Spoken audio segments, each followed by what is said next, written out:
Les amis, ce que je m'apprête à vous dire va choquer plus d'un, j'en suis sûr. Vous allez qualifier mes propos de blasphématoires, de n'importe quoi, Taz. J'en suis convaincu. Mais voyez-vous, cela ne m'empêche pas d'exprimer ma vérité. Et voici cette vérité. Les 10 commandements n'existent pas. Hein? T'as dit quoi? Et oui, vous m'avez très bien entendu. J'ai dit, les 10 commandements n'existent pas.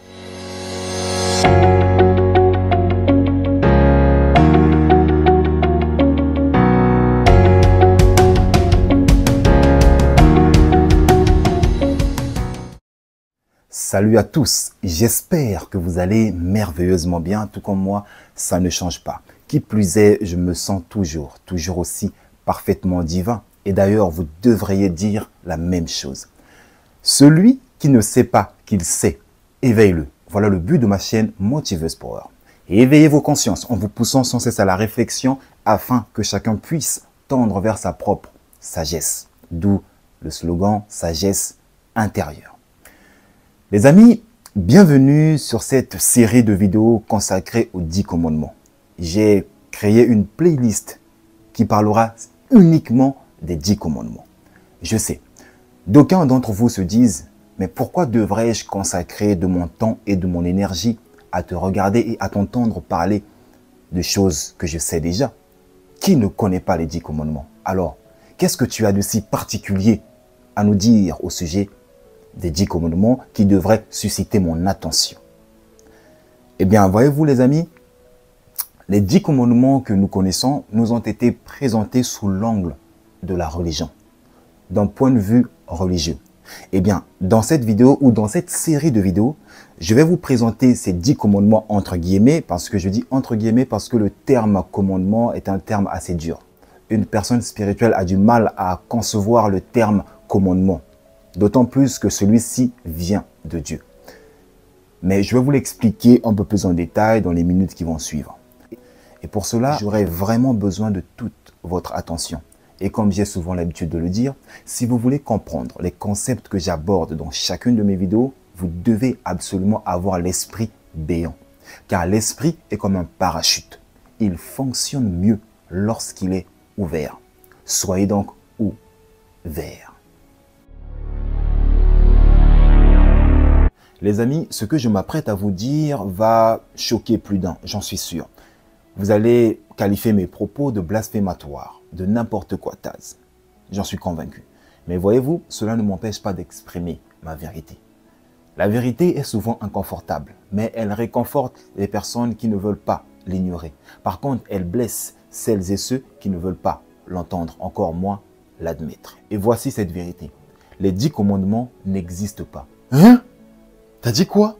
Et oui, vous m'avez très bien entendu. J'ai dit, les 10 commandements n'existent pas, ou du moins pour les personnes spirituelles.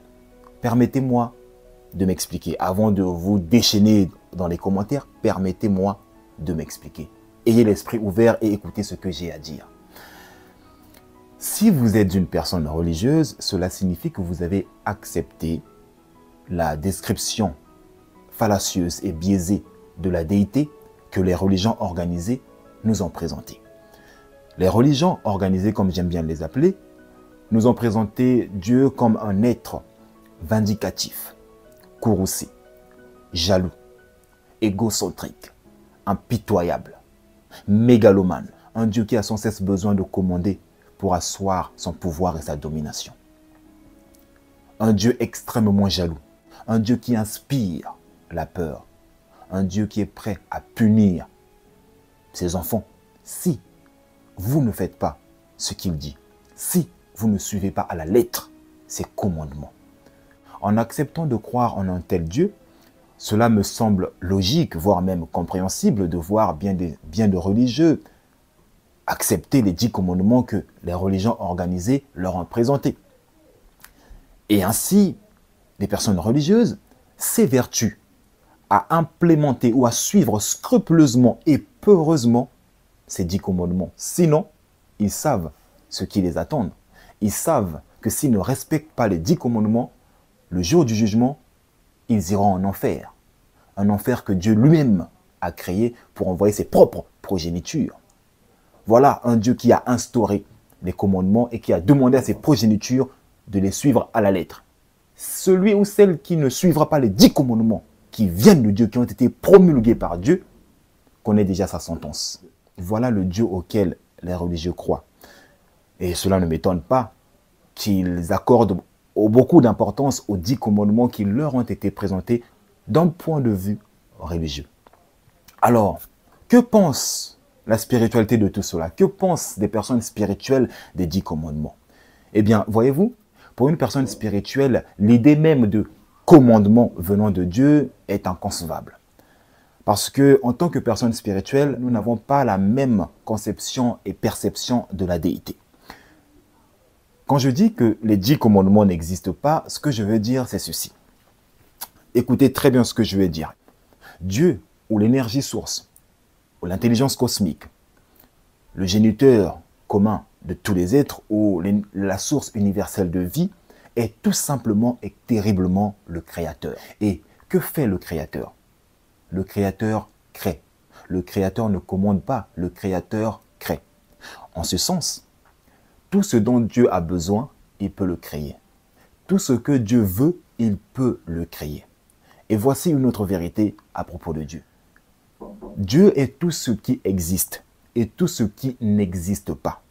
En ce sens, Dieu est la somme et la substance, le tout de chaque chose, l'alpha et l'oméga. Ce qui revient à dire que Dieu a tout et Dieu est tout. Je répète, j'ai dit Dieu a tout et Dieu est tout. Alors, entre nous, utilisons un peu notre esprit rationnel et intuitif pour penser à ce que je vais vous dire. Comment un être qui est censé être omnipotent, qui a tout et qui est tout, peut-il s'abaisser au niveau de vouloir commander quoi que ce soit à qui que ce soit? Si vous avez tout et vous êtes tout, vous n'avez pas besoin de commander parce que tout ce dont vous avez besoin, tout ce que vous voulez, vous pouvez le créer. Est-ce que vous comprenez ce que je veux dire? En allant au bout de cette logique, j'en viens à la conclusion que Dieu n'a pas besoin de commander. Les 10 commandements n'existent pas.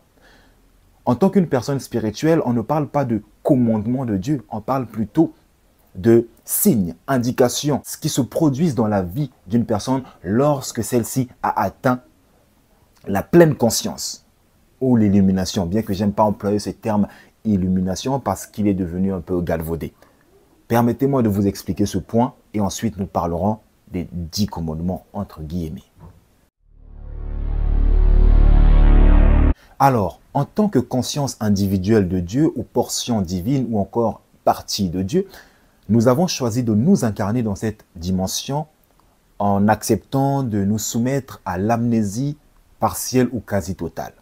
Et cet oubli nous a plongé dans l'illusion de la séparation. Premièrement, l'illusion de la séparation avec les autres, c'est-à-dire avec nos semblables humains.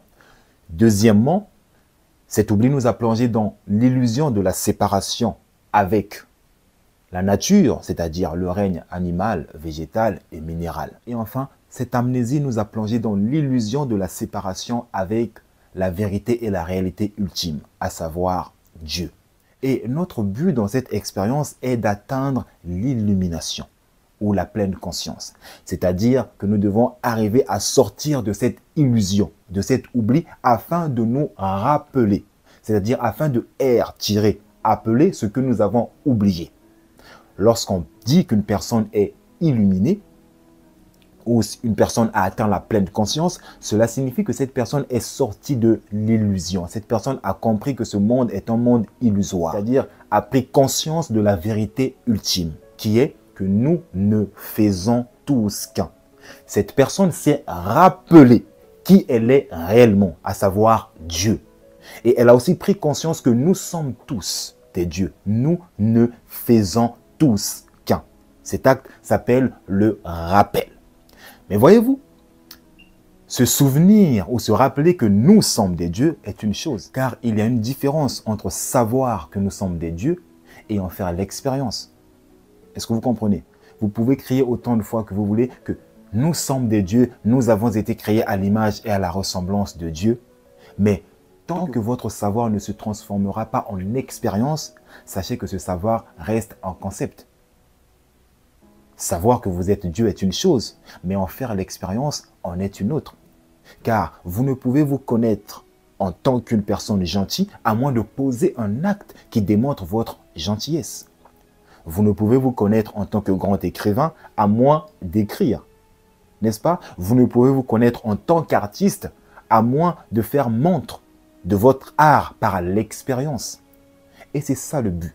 Nous sommes venus ici pour expérimenter notre divinité, pour devenir des dieux véritables, des dieux faits hommes. Parce que c'est une chose de dire que nous sommes des dieux, mais c'en est une autre de se réaliser. Parce que lorsqu'on se réalise, lorsqu'on expérimente notre divinité, lorsqu'on atteint la réalisation de soi, on ne vit plus de la même façon. C'est-à-dire que notre conscience individuelle de la portion divine que nous sommes est parvenue à ne faire qu'une avec la conscience universelle ou la conscience de Dieu. Et d'ailleurs, si je me réfère au Nouveau Testament dans la Bible, nous voyons à maintes reprises Jésus répéter que le Père et moi sommes un.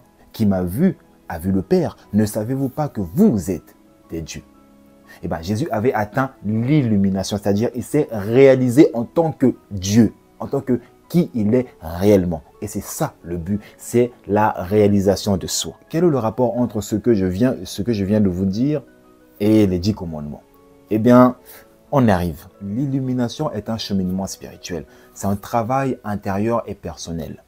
Et lorsqu'on choisit de faire ce travail, il y a des choses qui se produisent en nous. Il y a des signes qui montrent que nous sommes sur la voie d'unir notre conscience à celle de Dieu, que nous sommes sur le chemin qui mène à Dieu. Et c'est là qu'interviennent maintenant les 10 commandements, entre guillemets.